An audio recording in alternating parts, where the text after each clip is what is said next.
Fully unprepared for this. Speaking is not my forte. My Christian name is Debbie.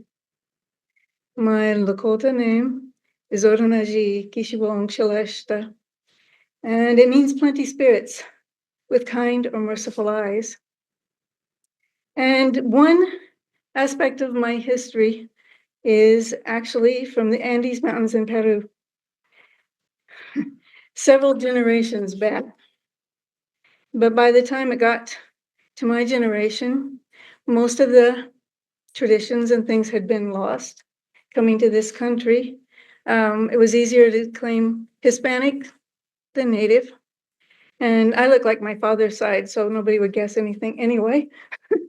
But my grandfather and grandmother were very strong, very courageous people, quiet, humble, small of stature.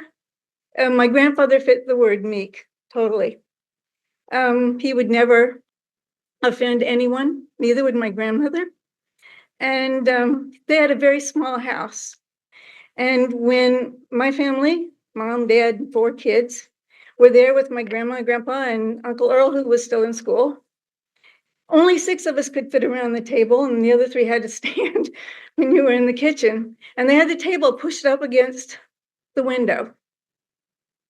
And they had a small garden, and they depended on that for their food. And both of them worked it, and we worked it with them. And they canned everything. And we learned to do that so that they'd have food in the winter. And I remember the year turning 7. And we were down there in the summer, and it'd been a drought. And we have breakfast, and Grandpa says the prayer. And he had said, in Jesus' name. And then he added one line. And he said, by the way, Lord, if you wouldn't mind, the garden could use a little rain. And within a minute or less, the sky started to get dark, and we could all see it because there's the window. And clouds started to gather, and they went and they moved over the house, they moved over the yard, they moved over the drive, and they stopped right over the garden. And it rained only on the garden. So from that age, I didn't have to believe in God because I knew. And I knew that the Creator answered our prayers. They didn't have to be big and magnificent and long and all that. A simple little prayer. And when your heart is in it, God answers it. And I can't honestly say that, I've always been on the straight and narrow and the true red road and all that good stuff. I don't know how many of us make it through life that way.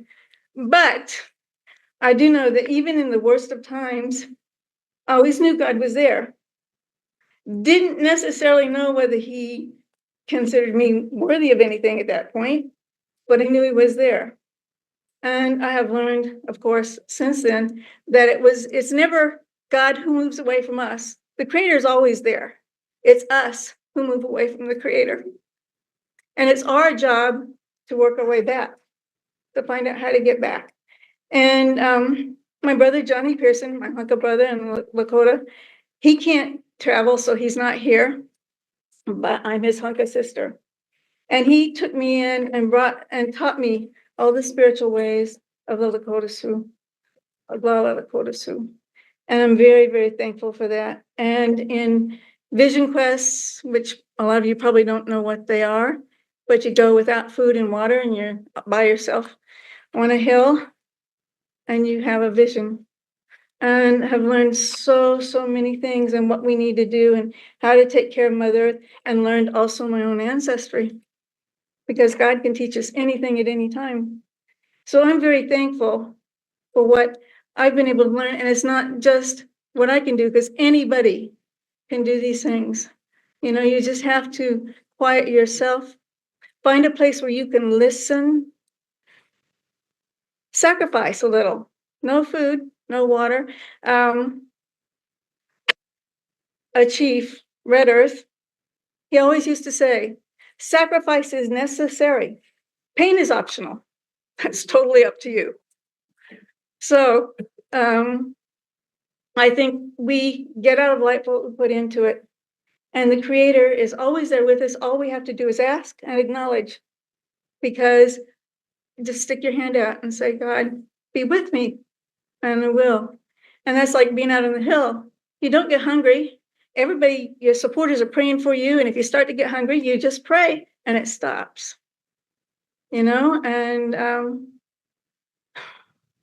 don't know what else I can say. I'm kind of in first people, the baby of the group for grandmothers. I'll be turning 70 this fall, but I'm still the baby of the group. So my experiences are not yet at the same level as theirs, but I continue to grow as I think we all continue to grow. And I'll say about that much. I hope.